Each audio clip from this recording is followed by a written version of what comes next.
Last week, Senator Bernie Sanders appeared on the Joe Rogan Experience, where the eponymous host frequently converses with guests for longer than 3 hours. So it was no surprise when Rogan asked the presidential candidate, "Do you get frustrated by the time constraints of the debates? You shouldn't even call them a debate," Sanders answered. "What they are is a reality TV show in which you have to come up with a sound bite. It's demeaning to the candidates and it's demeaning to the American people. You can't explain the complexity of healthcare in America in 45 seconds. Nobody can. Why do you think it's still done that way?" Rogan asked. "I think the DNC is in a difficult position," Sanders said. "They have 20-plus candidates. They want to give everybody a fair shot, which is the right thing to do. And then if you're going to have 10 candidates up on the stage, what do you do? In this telling, equity demands that Democrats adopt a demeaning, dysfunctional approach. But there are other ways that we've got to do it," Sanders continued, "as the issues facing this country are so enormous and in some cases so complicated nobody in the world can honestly explain them in 45 seconds. His suggested remedy: long blocks of commercial-free network airtime that presidential candidates can use to address voters at much greater length. Could you convince CBS, NBC, and ABC to go along with that?" Rogan asked. "No," Sanders said. "You'd have to pass legislation. Proposals to give free airtime to presidential candidates have recurred in American politics dating back at least to the aftermath of Watergate. During the 1990s, President Bill Clinton asked the FCC to provide free or reduced-cost television time for our candidates who observe spending limits voluntarily. The news anchor Walter Cronkite declared in 2002, "It's time to pass a bill that would require broadcasters to provide free airtime during political campaigns, as is done in virtually all of the world's other democracies." And the late Senator John McCain regularly included free airtime requirements in various versions of campaign finance reform legislation. Read what was the greatest debate in history.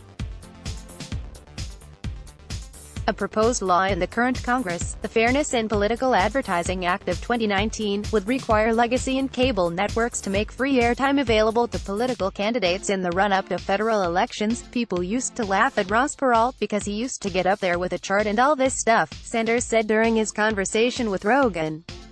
"And the media made fun of him. But in fact, he tried in his own way to explain his point of view to the American people. And we need serious discussion on serious issues." Sanders acknowledged that the internet has changed politics, that his own campaign, like most others, has a large email list and does outreach on social media platforms. But television still has a very important role to play, he insisted.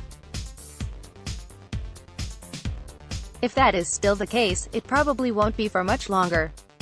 Circa 1992, Perot bought airtime in an information environment where there weren't that many choices.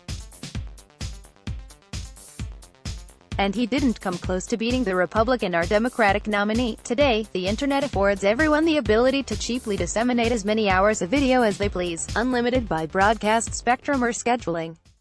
It's not airtime, but voter attention that is the scarce commodity.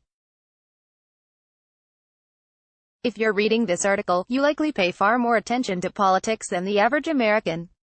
Say the 20 Democratic candidates who qualified for the first televised debate were given 2 hours of free NBC airtime in 30-minute chunks to present ideas. Say all their segments were thoughtful, substantive, and detailed. How many of those 40 hours of television would you personally watch? The U.S. population is roughly 329 million. CNN estimates that 9.2 million viewers watched its recent debate, which featured several candidates who are supported by tens of millions. With that in mind, how many Americans would likely watch 2 hours, or even 30 minutes, broadcast by Steve Bullock, John Delaney, or Tim Ryan?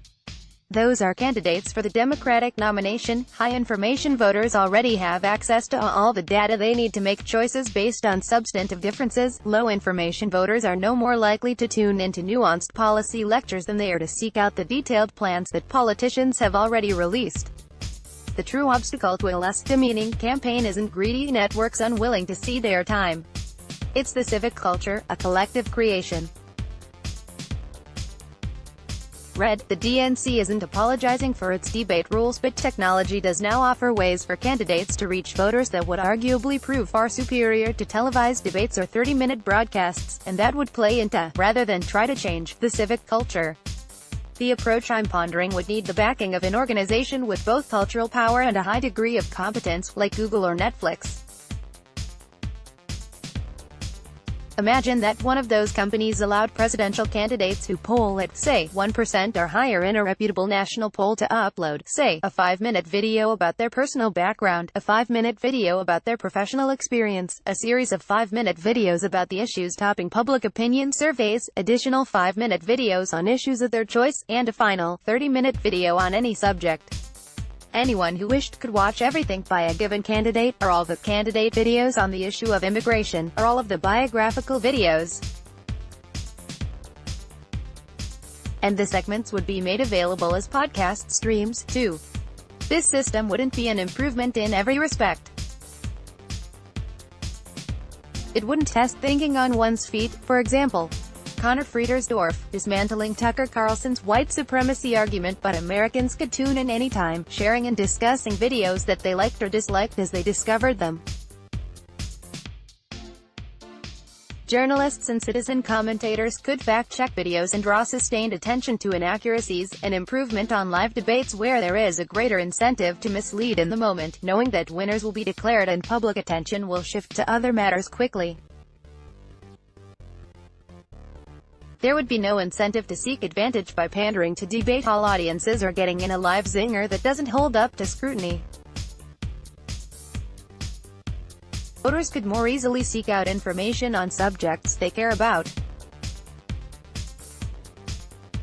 In a crowded primary, I'd tentatively rather have voters draw conclusions from 2 hours spent exploring a video repository than 2 hours spent watching a single debate. Of course, candidates like Steve Bullock, John Delaney, and Tim Ryan would still find themselves reaching fewer voters than they would like, just as they do now, and just like they would have given free network airtime. But given a rising generation that regards appointment television as a relic, I'd argue that a streaming portal, with short videos and an audio option, has a real shot of catching on. Which would you be more likely to post on Facebook, a segment clipped from a long network broadcast, or a self-contained, 5-minute video?